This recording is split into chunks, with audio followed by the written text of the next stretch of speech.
Hi guys, this is Laura with The Empty Nest. Would you like to come along with me from my kitchen to make some fresh baked bread today? I'm making a homemade white loaf sandwich bread.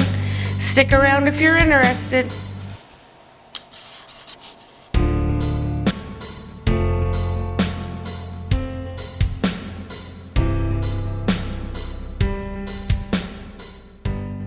Good morning. I'm starting off with a basic white recipe this morning for loaf bread for sandwiches. This is my little twist. I took a basic recipe and I did a little tweaks. Not much, but just a little to make it where my family actually liked it. And here's what we have to start with. I have 5 cups of bread flour. I have a cup and a half of wheat flour. I have Crisco to grease the pans. I have 4 tablespoons of sugar, 1 tablespoon of salt, 4 tablespoons of butter. The original recipe calls for lard, but I didn't want to put lard in it. Got a cup and a half of warm water, and we'll be using 2 packages of the dry active yeast. To get prepared, I've got a pot of water boiling on the back of the stove. It's going to go in the oven to give it a nice warm place to rise. I have this dough hook that I'm going to use to mix and incorporate my stuff together. First thing I'm going to do is get the hot warm water going, and we'll activate the yeast, and then we'll move from there. So I'll be back in just a sec. Okay, I've got the warm water up to about 103 degrees, anywhere a little over 100 to 110. Anything over that will kill your yeast. Now I'm going to pour some of this water into a bowl.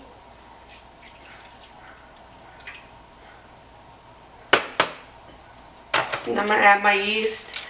Active yeast you really don't have to proof, but I've had some major fails, so I prefer to go ahead and proof my yeast anyways. And I add just a little bit of sugar for it to have some food.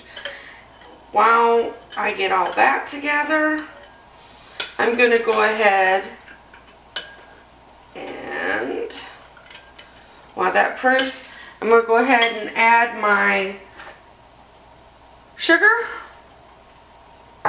and my salt to my flour. And I'm going to mix it all up together. I know this is not how some people do it. This is just my way. It's what works for me. That's all about cooking. So now I'm going to go ahead and move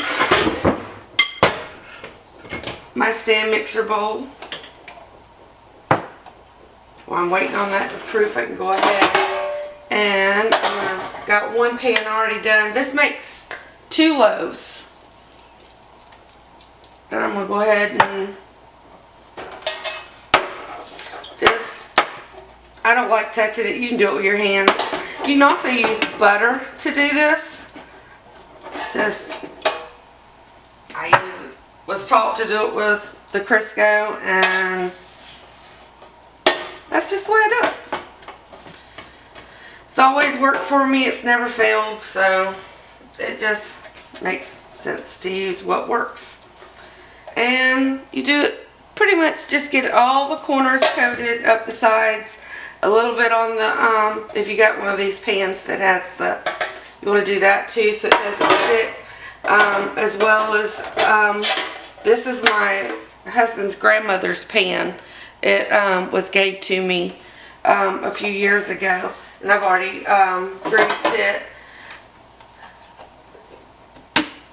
But she's the one that done a lot of the teaching of the sewing and the cooking and all that stuff to me. So I'm going to keep these 2 to the side and get rid of this trash real quick. And now we are going to, well, this yeast is proofing very quickly. So give it a few more minutes and I'll show you what that does. I'll be back when the yeast proofs. Alright. Let me show you. See the foam that's built up? That's when you know your yeast is nice and ready to go. And now I'm just going to put it all together. We'll go ahead and put all the yeast in here. All those good little buddies out of there. The rest of the water. The butter. And I'm going to add probably about 2 cups. And I use this to mix it around. I like to get a lot of it incorporated before. It just saves time on the stand mixer. And also a lot of scraping down the bowl and making sure it's off the bottom and all that good stuff. So I just like to start this way. But you can actually do this on your stand mixer completely and just put it all together. And let the mixer do all of it. This is just my method. My husband says I've always got to do it my way. Alright. Now, is this shaggy mess here? And now I'm going to go take it to the mixer. And the mixer won't have to do as much.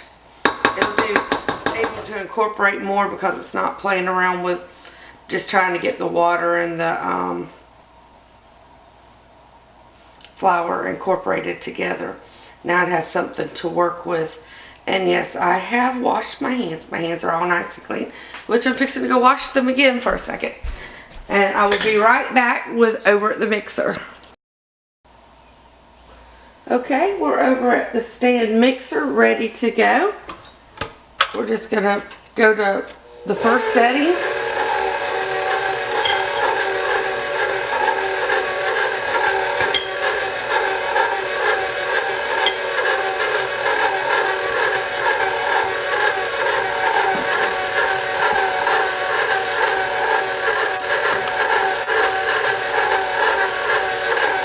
And from here, we just add a spoon at a time.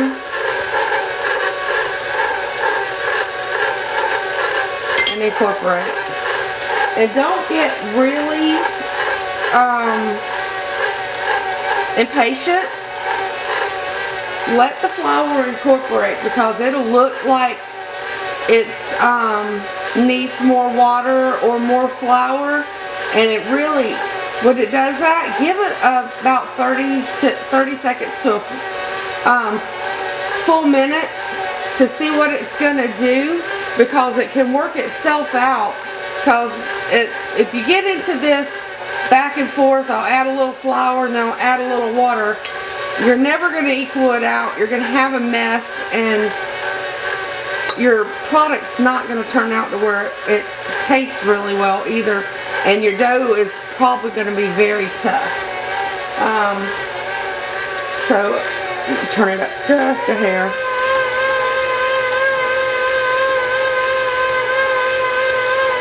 But basically that's how you just keep adding, and I will bring you back when it's the right consistency to show you about what you're looking for.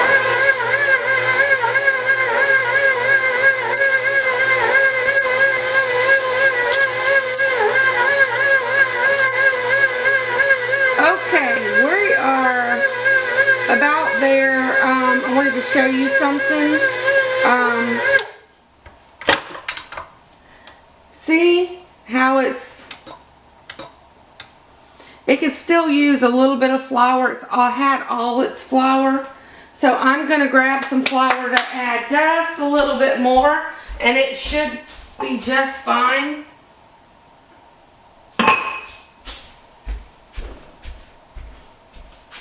It is just starting to pull away from the walls, and that's what you're looking for. So let's see what this does for it.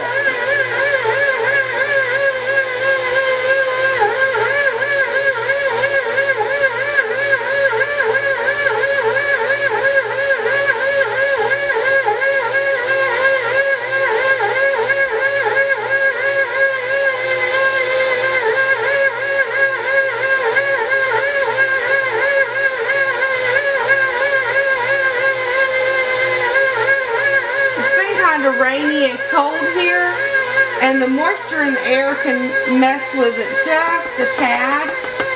This is probably 7 cups of flour, and that's going to be exactly what it needed. The recipe called for 6.5, but sometimes if it's been really moist in your area, rainy, wet, cold, damp, it will call for a little more flour. Okay, at this point I'm going to set the timer for 9 minutes, and we're just going to let it go for 9 minutes.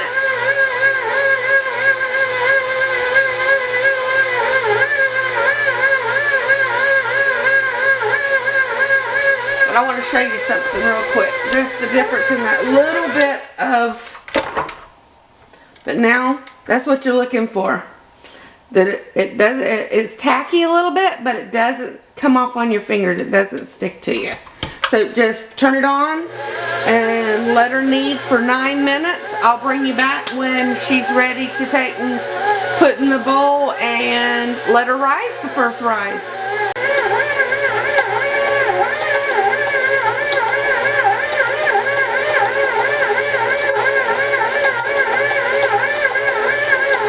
Okay guys, this is what we got. Beautiful to start with.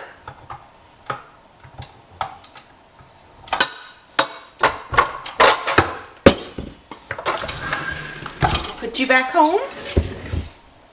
Let me get a little bit of flour.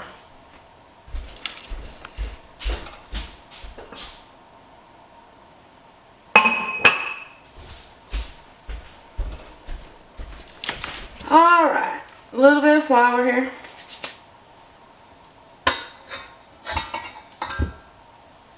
The hook usually just slides right out. And just FYI, if you have this hook or any of the regular ones, if they don't have the silicone coating in them, don't put them in the dishwasher. It can damage them. And just wrestle your dough out of the bowl.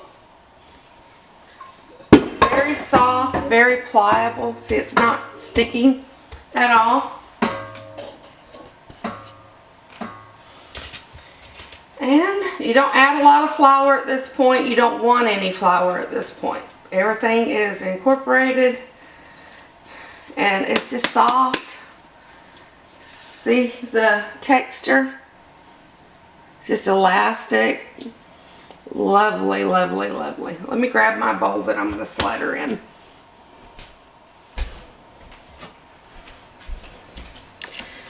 Now this bowl has got a little bit of olive oil in it. I just used the same brush that I had used to brush the pans with the Crisco. And I just cover the bowl real good, that way it don't stick as it's rising. Plop it in upside down, give it her flip. Make sure she's all coated in oil so she don't dry out.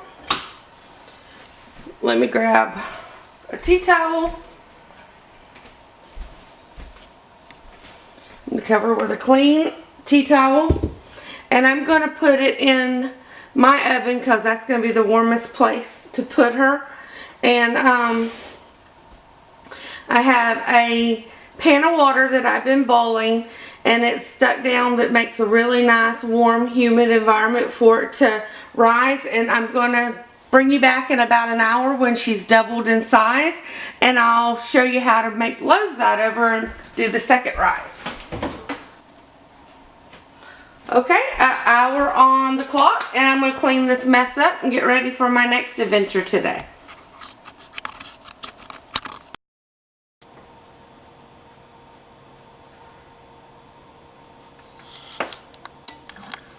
Let's see what we've got.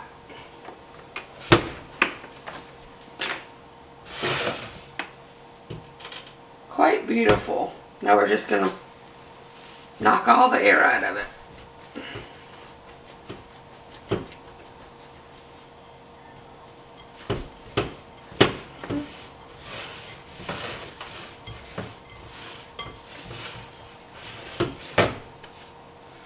Okay, you've got a beautiful soft dough.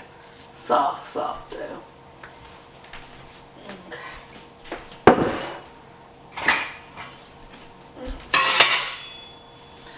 people will weigh it. It's for home. It's not really for, you know, to sell or anything. I'm not real precise when it comes to that. So, you can separate these out. I don't use a whole lot of flour after.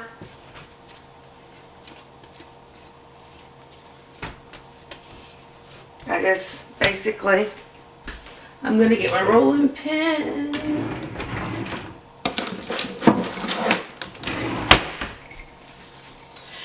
We kind of like, make sure you don't go larger than your pan. I'm going to get all these little bubbles and stuff out too. And I've cleaned the stove, washed my hands. I do a lot of, because my kitchen's really small. So my, unfortunately, my stove is my workspace a lot of times. I'm looking into getting my husband to get me a island one day. Maybe if he ever finishes a race car. Because those have more than me. And I just roll it. Roll it up. Make sure it's about the size of the pan. And I'm going to pinch my seams. I take and push that in. Pull it over. Let me show you again. Yeah. Just push the end in. Pull the bottom up. Pinch it. You want to lay it seam side down into your pan. I tend to just press it out so it'll be a little more even. But that's the one. Do the other one.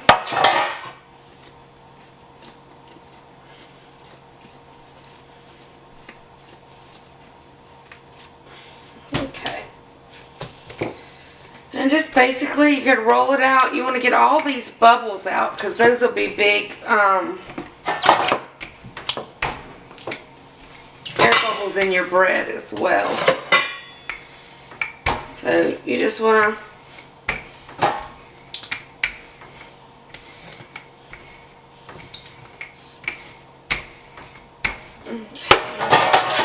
make sure it's about the size of your pan.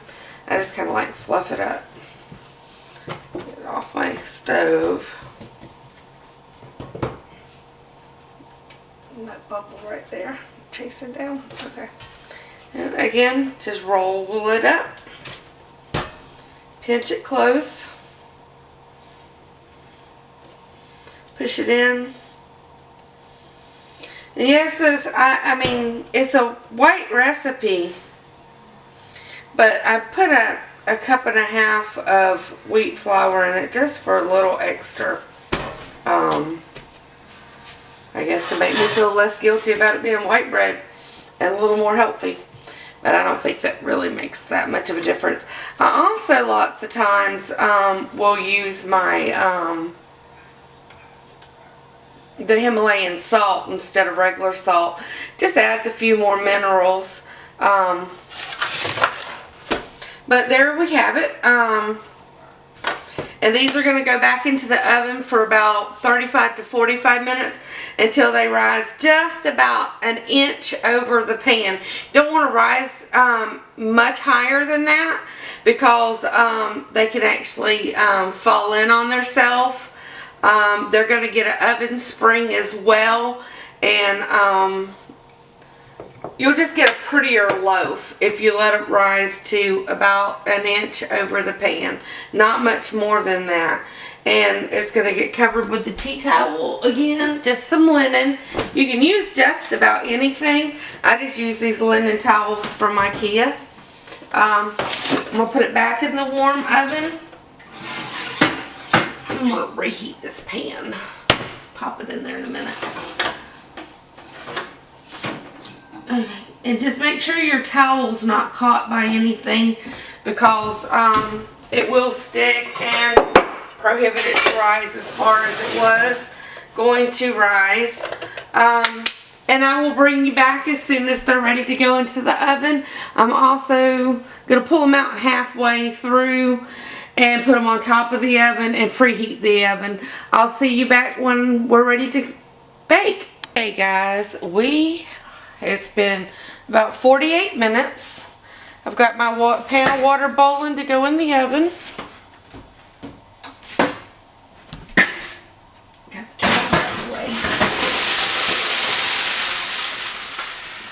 Okay, now we are going to see the bread. See, it's just a little bit over, about an inch over. It's going to get some oven springs, so it's going to come up a little more. I put the hot water in there to just keep it nice and humid and everything. It was preheated at 425, and when you put the bread in, you bump it down to 375. You're going to cook it for 30 minutes to where the internal temperature is between 195 and 210. Is a perfect cooked loaf of bread. So let me move the tripod back just a little bit so we can open the oven. Okay, and we're going to put it in the oven.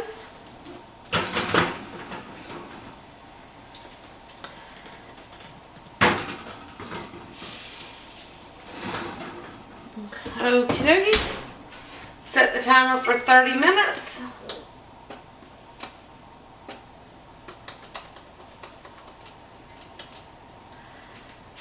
And I'm going to get my probe out. I'm going to show you something. Okay, this is what I cut our bread on. Put the loaf in, and these are perfectly sliced. And if you go every two, you've got Texas toast slices. I do not know where this was purchased. It was gave to me by my in-laws. I've seen similar things on Amazon as well. I'll look and see if I can find something similar and put in the links. But this, when we get the bread out and it cools just a little bit, I'll show you how it slices, perfect slices of bread. It's just really a little nifty thing to have. And I will be back when the bread's ready to come out of the oven.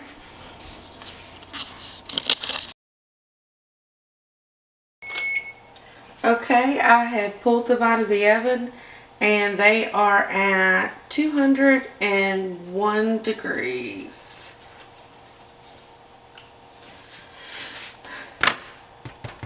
They sound hollow.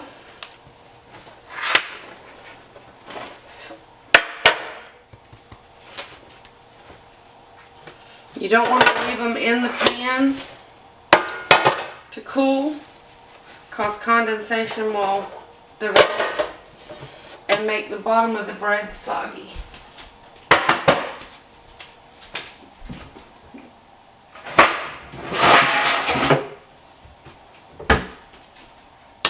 You're going to move them to a cooling rack.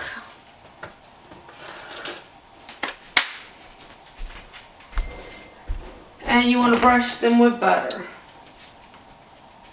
You can brush them with butter or milk. I prefer butter.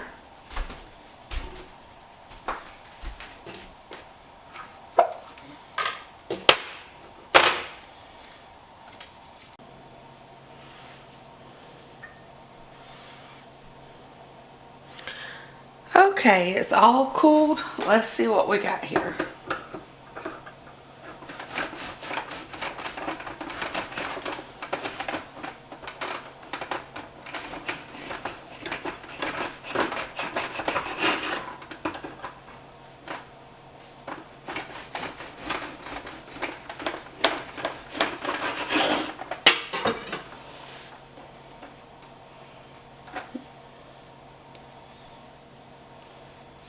Perfect loaf.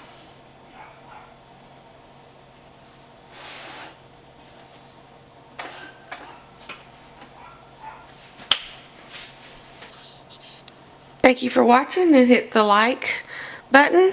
Please subscribe and have a great day. Bye.